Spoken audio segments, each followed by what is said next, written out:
នឹងយើងនឹងប្រាប់អ្នកទាំងអស់គ្នាអំពីការដំឡើង Sony Vegas Pro 1នេះគឺកម្មវិធីនេះក្នុងកម្មវិធីនេះមានអ្នកមួយចំនួនដែលមិនទាន់ចេះដំឡើងហើយនឹងប្រើវាឥឡូវយើងនឹងបង្ហាញអ្នកទាំងអស់គ្នាតែម្ដងឥឡូវចូលទៅ remove កម្មវិធីនឹងចោលបន្តិចសិន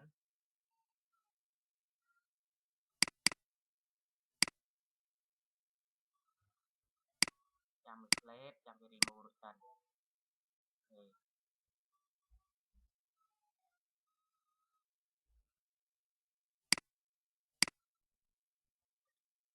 ក្នុងកម្មវិធីនឹងយើងអាច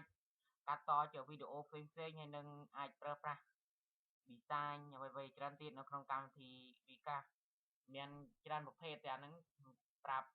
តែ project 11ទេ Vegas project 11មាន version ថ្មីច្រើនទៀតតែនឹងយើងក្នុងកុំព្យូទ័រយើង RAM សម្រាប់ RAM 4G ឬ RAM 2G គឺគេប្រើប៉ុណ្ណឹងសម្រាប់ការ design វីដេអូតិចតួចអីគេប្រើបានតែប៉ុណ្ណឹងឯងគេមិនប្រើធំពេកទេអូខេឥឡូវយើងចូលទៅយកកម្មវិធីនឹងមកប្រូក្រាមហើយដាក់ Sony Vegas អូខេយើងអាមនវាចូលក្នុង Power ISO តែម្ដងនេះអាមនវាចូលតែម្ដងដល់ពេលអាមនចូលហើយយើងឃើញ load ហ្នឹងហើយយើង install វាតែម្ដងអូខេ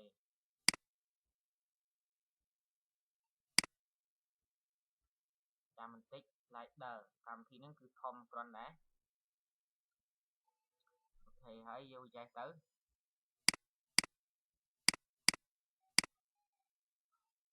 បានដល់ហើយអាហ្នឹងគឺឲ្យយើងជ្រើសភាសាតែយើងដាក់ English ចឹងតែម្ដងទៅអូខេអាហ្នឹងយើង download យើង install តាមអ៊ីនធឺណិតក៏បានតែយើងបាច់ទេយើង install តែម្ដងអត់បាច់ចាប់ហើយចុច Create Desktop អានេះឲ្យយើងដាក់ក្នុង Desktop អូខេចាំវាដើររួចសិន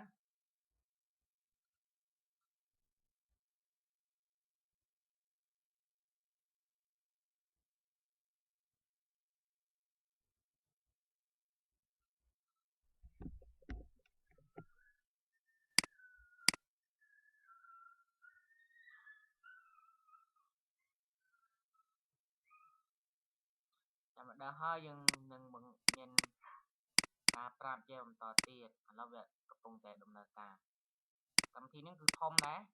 កុំព្យូទ័រមុំគឺអូសវាមិនរួចតែម្ដងបើវាធំដែរទាមទារ RAM ចាប់ពី 2G ឡើងមិនប្រើបានកម្មវិធីហ្នឹង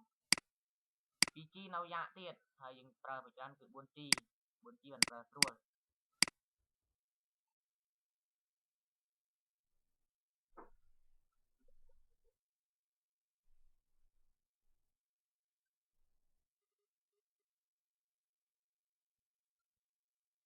អូខេហើយយើងពីនេះមកបានយើងចឹងបានហើយតែយើងអត់ទាន់ប្រើប្រាស់បានទេក្នុងកម្មវិធី Sony Vegas ហ្នឹងយើងទោះបីយើងចុចវាពីរដងក៏វាមិនទាន់ឲ្យប្រើប្រាស់ដែរនេះឃើញវាក្រោយឲ្យការឃើញចឹងទៀតឥឡូវយើងធ្វើម៉េចឲ្យវាប្រើបានឥឡូវយើងចូលទៅក្នុងត្រាអាដែលហ្នឹងហើយយើងคลิกលើនឹងពីរដងមកហើយយក yes អូខេកន្លែងហ្នឹងឲ្យយើងដាក់កន្លែងក្រៅ program ហ្នឹងឥឡូវយក drive D ឲ្យ program file អូខេរូបពាក្យថា Sony ឥឡូវយក Sony មក click វា Sony Vegas Project 11ហ្នឹង project 1ហ្នឹងអូខេហើយ click add ហ្នឹងមកទៀតមកយក Adele អូខេឥឡូវខាងហើយអូខេហួរហើយនេះឃើញហើយចុច create me នេះមកអូខេ create me រហូតដល់វាដើរ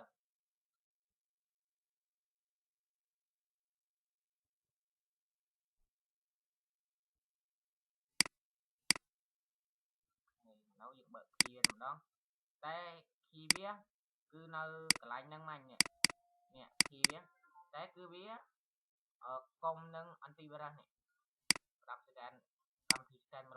ឡូវអត់បាច់ទេគឺ key វាបានយកទុកមកខាងក្រៅតែម្ដងព្រោះទាំងមកពីដើមឥឡូវទុកខាងក្រៅនេះគឺនេះកាស project 11ហ្នឹង banសម្រាប់អីចុចសញ្ញារូបកែបនេះមកខ្លុកអូខេហើយចុចទៅលើស្នីវិកាសហើយយន្តនេះហើយញ៉េះមកអាកន្លែងហ្នឹងគឺវាទៀមទាយើងដាក់ណែមនេះណែមហ្នឹងការណែនាំរបស់គេប្រាប់ថាចាំបន្តិចការណែនាំរបស់គេគឺគេប្រាប់ថានេះណានេះមើលសិន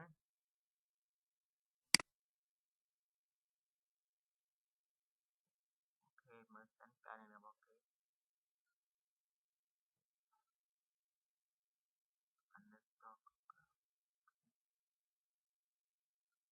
នេះ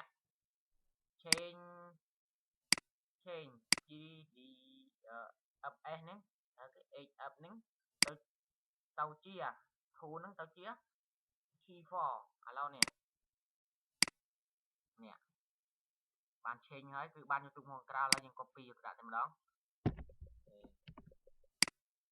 មកហើយកន្លែងហ្នឹងយកចំកដៅគេអត់យក online ទេ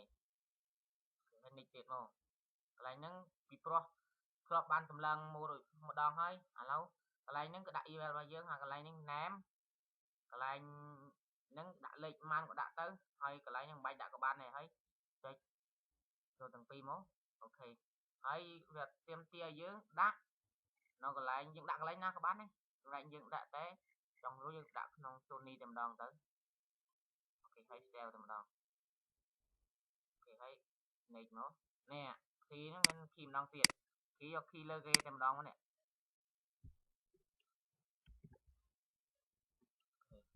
ហើយចុច finish អូខេប៉ុណ្ណឹងអាចប្រើបានហើយអាហ្នឹងការតម្លើង Sony Vegas មានប៉ុណ្ណឹងសម្រាប់យើងអ្នកកាត់តវីដេអូឬប្រើប្រាស់កម្មវិធីផ្សេងៗ design រូបភាពជាការមានដំណើរការឡើយចុច click តែ click ម្ដងទៀតក៏វាអត់ចាញ់ឲ្យដាក់ឈ្មោះម្ដងទៀតដែរព្រោះយើងបានកំណត់រួចមកហើយចាញ់អញ្ចឹងអូខេប៉ុណ្ណឹងការតម្លើង Sony Vegas